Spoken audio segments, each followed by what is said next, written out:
Hello दोस्तों, स्वागत है आप सभी का हिंदी टॉपर्स यूट्यूब चैनल पे। आज आप सभी के लिए जो टॉपिक है वो है भारत पाकिस्तान पाकिस्तान संबंध और पीओके। ठीक है।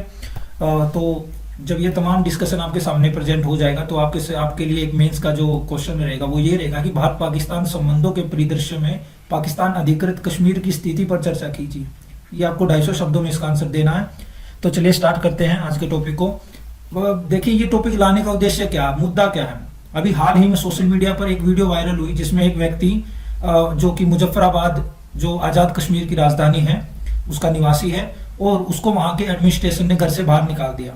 तो वो अपने वीडियो में मोदी जी, जो हमारे प्रधानमंत्री मोदी जी को गुहार लगाते हुए उसमें दिखाई दिया कि भाई आप मुझको यहाँ से ले जाइए, आप हमारे परिवार को बचाइए। ठीक है। अदरवाइज हमें हिंदुस्तान इंडिया से मदद करते हैं, हम मोदी से मदद तलब कर रहे हैं कि आओ इनको सीधा करो, ये रकबे तुम्हारे। अब मेन बात करते हैं कि भाई वर्तमान में जो है ये पीओके की स्थिति क्या है, इसलिए इसकी इतनी ज्यादा इंपॉर्टेंस क्यों है और इसकी करंट लोकेशन क्या है। तो लोकेशन देखिए, आप सभी देख पा रहे होंगे, आपके सामने ये मैप है। इसमें देखिए ये जो आपका पीओके है ये जम्मू एंड कश्मीर का एक पार्ट है। ठीक है। जिसे 1947 में पाकिस्तान के द्वारा जबरदस्ती कह सकते हैं, जबरदस्ती उसके ऊपर को अपना अधिकार जमा लिया गया था। तो एक एलओसी लाइन है, वो जो एलओसी लाइन है, लाइन ऑफ कंट्रोल है, यही पीओके और भारत अधिकृत, जो भारत के अंदर जो भी हिस्सा आता है उसको अलग करती है और जो पाकिस्तान के अंतर्गत जो हिस्सा आता है उसको अलग करती है। ठीक है। देखिए, पाकिस्तान अधिकृत कश्मीर, जम्मू और कश्मीर का वह हिस्सा जिस पर 1947 में पाकिस्तान ने हमला किया था। इस क्षेत्र को यूएन और अन्य अंतर्राष्ट्रीय संगठनों द्वारा पाकिस्तान नियंत्रित कश्मीर के रूप में संदर्भित किया जाता है, बट हमारी मोदी सरकार द्वारा इसे पाकिस्तान अधिकृत जम्मू कश्मीर का नाम दिया गया। आप डिफरेंस समझ पा रहे होंगे। एक तरफ लिखा हुआ है पाकिस्तान नियंत्रित कश्मीर, ठीक, नियंत्रित मतलब को कंट्रोल किया जा रहा है पाकिस्तान के द्वारा, और एक है ये पाकिस्तान अधिकृत जम्मू एंड कश्मीर। अधिकृत का मतलब ऑक्यूपाइड, और ऑक्यूपाइड का मतलब होता है कि जबरदस्ती इसको ऑक्यूपाई किया गया, जबरदस्ती इसको हासिल किया गया।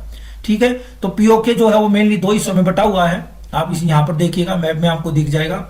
एक है आपका आजाद कश्मीर, एक है आपका ये आजाद कश्मीर, और एक है आपका यहां पर जो दे रखा है पीओके, गिलगित बाल्टिस्तान पीओके, एक ही। तो दो हिस्सों में इस पीओके को बांटा गया है। चलिए आगे बढ़ते हैं। पीओके का इतिहास देखिए, इतिहास के बारे में अगर हम लोग बात करें तो 1947 में जब देश आजाद हुआ तो सभी रियासतों के सामने ये तीन विकल्प रखे गए थे। एक विकल्प था कि वो पाकिस्तान के साथ जा सकते हैं, एक विकल्प था कि वो इंडिया के साथ रह सकते हैं, और एक विकल्प ये भी था कि अगर कोई अपना इंडिपेंडेंट अपना वजूद बनाए रखना चाहता है तो वो वैसा भी कर सकता है। तो जैसे हैदराबाद की रियासत है या जूनागढ़ की रियासत है, तो यहाँ पर तो फैसले हो चुके थे कि भारत के साथ जाना है, पाकिस्तान के साथ जाना है। बट जो कश्मीर की रियासत थी, जम्मू एंड कश्मीर की जो रियासत थी, यहाँ के जो महाराजा हरि सिंह थे, वो चाहते थे कि वो एक स्वतंत्र राज्य के रूप में अपने आप को बचाकर रखे और एक प्रभुत्व राज्य के तौर पर स्वयं को स्थापित करें। बट हुआ क्या कि 1947 में आपका पूंछ जम्मू कश्मीर में एक इलाका, एक क्षेत्र है, पूंछ में एक रिवोल्ट हो गया, एक विद्रोह हो गया। उस विद्रोह का क्या कारण था? उसका कारण था दंडात्मक कर। तो महाराजा हरि सिंह ने वहां पर एक दंडात्मक कर की एक प्रणाली लागू की, जिसके कारण वहां पर जो किसानों की हालत पहले ही खराब थी वो और ज्यादा खराब होगी। तो किसानों ने उसका विद्रोह किया। अब पाकिस्तान तो मौके की तलाश में बैठा ही था, तो पाकिस्तान ने क्या किया? पाकिस्तान ने जो वहां के आदिवासी व्यक्ति थे, जो पश्तून थे, पश्तूनों को हथियार दिए, अपनी आर्मी का सपोर्ट दिया और उनको बोला कि आप जाओ और जम्मू कश्मीर के ऊपर आप अधिग्रहण करो, आक्रमण करो। तो जब ये सारी चीजें हुई तो 21 अक्टूबर 1947 को पश्तून, या कह सकते हैं कि पाकिस्तान की सेना, उन्होंने जम्मू कश्मीर के ऊपर आक्रमण कर दिया। लेकिन 3 दिन तक तो महाराज की जो सेना थी उन्होंने संघर्ष किया, उन्होंने मुकाबला किया, बट उनकी हालात ऐसे नहीं थे क्योंकि वो जो पश्तून थे वो मॉडिफाई हथियारों के साथ आए थे, तो उनका सामने वो टिक पाएंगे ये संभव नहीं था। तो महाराजा हरि सिंह ने भारत से मदद की गुहार की, मदद मांगी, और भारत सरकार ने भी इस बात को लेकर ये आश्वासन दिया कि भाई हम आपकी हेल्प करेंगे, लेकिन उसके लिए आपको instrument of accession of Jammu and Kashmir to India, मतलब आपको जम्मू और कश्मीर का जो विलय है वो भारत के अंतर्गत करना होगा, और इसीलिए 26 अक्टूबर 1947 को ये समझौता हुआ। ये समझौता किस किस के बीच हुआ? देखिए इस फोटो में आप देख भी पा रहे होंगे, हरि सिंह है, हरि सिंह प्लस नेहरू जी प्लस शेख अब्दुल्ला, इन 3 व्यक्तियों के बीच में ये हस्ताक्षर हुए, और जिसमें वो हम उस टाइम पे जो हमारे गवर्नर जनरल थे लॉर्ड माउंटबेटन, उन्होंने इसको स्वीकार कर लिया और भारत की सेना ने उसमें इंटरफेयर किया, और जो स्थिति पहले की थी तो जो पश्तून जो लड़ाके आए थे उनको वापस पाकिस्तान भगा दिया गया।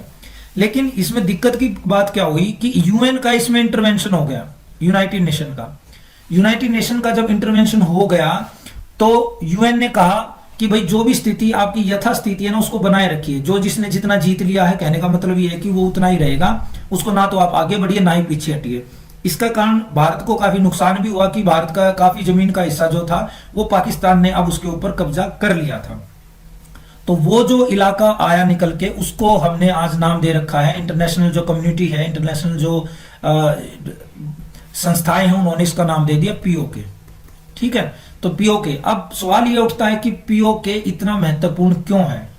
देखिए वैसे इकोनॉमिकली देखें तो इसके कोई ज्यादा बेनिफिट नहीं है, क्योंकि वहां कोई ज्यादा अच्छे क्वालिटी के ना तो कोयले के सोर्स है, ना बॉक्साइट के सोर्स है, ना ही वहां कोई पेट्रोल है, ना कोई खनिज संसाधन है। तो लेकिन उसके बावजूद भी वो स्ट्रेटेजिकली जो उसकी इंपॉर्टेंस है वो है कि वो ऐसी लोकेशन पे है, ऐसी लोकेशन के ऊपर वो अभी बैठा हुआ है, वो स्थान है जहां से आप एक प्रकार से आप कह सकते हो कि 4 देशों से आप कनेक्ट हो सकते हो। तो देखिए यहां से आप देखिए ऊपर अफगानिस्तान है, ईस्ट में चाइना, पाकिस्तान ने कुछ हिस्सा चाइना को दे दिया था जिसका नाम था सक्षम वैली, ये पीटी में पूछा जा सकता है। सक्षम वैली नाम का एक क्षेत्र था जो पाकिस्तान ने चाइना को एज ए गिफ्ट दे दिया। नीचे हमारा जम्मू कश्मीर है और साइड में है आपका पाकिस्तान। तो ये देखिए लोकेशन काफी इंपॉर्टेंट है, लोकेशन काफी इंपॉर्टेंट है। और अगर प्रीलिम्स में क्वेश्चन आएगा तो भी यहीं से आएगा कि लोकेशन के मायने से कुछ पूछ लेंगे मैप के अकॉर्डिंग, तो आपको उसका आंसर देना होगा। अब भारत पीओके के क्षेत्र में भारत के लिए चुनौतियां क्या हैं? क्योंकि कुछ ना कुछ तो समस्याएं हैं जिसका सामना भारत को करना पड़ रहा है पीओके की वजह से।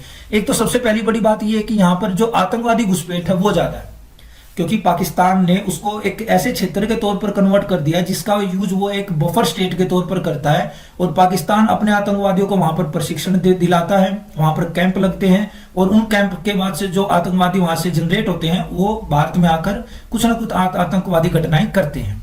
ठीक है, तो भारत ने जो सर्जिकल स्ट्राइक की थी तो वो भी आपकी पीओके में ही की थी।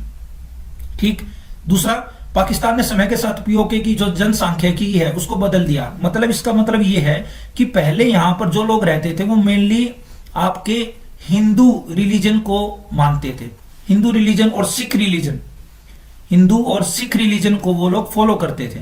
बट आज के टाइम में वहां पर ज्यादातर जो लोग हैं वो या तो मुस्लिम धर्म को मानते हैं, पाकिस्तान से जो रिटायर आर्मी के ऑफिसर होते हैं उनको पाकिस्तान यहाँ पर घर सुख सुविधा दे देता है तो वो लोग यहाँ पर रहने लग जाते हैं, जो पठान है उनको यहाँ पर बसाया गया। तो मतलब क्या है, वहां की जो डेमोग्राफिक थी उसको पूरी तरीके से पाकिस्तान ने चेंज कर दिया है ताकि ये भारत के फेवर में ना रहे।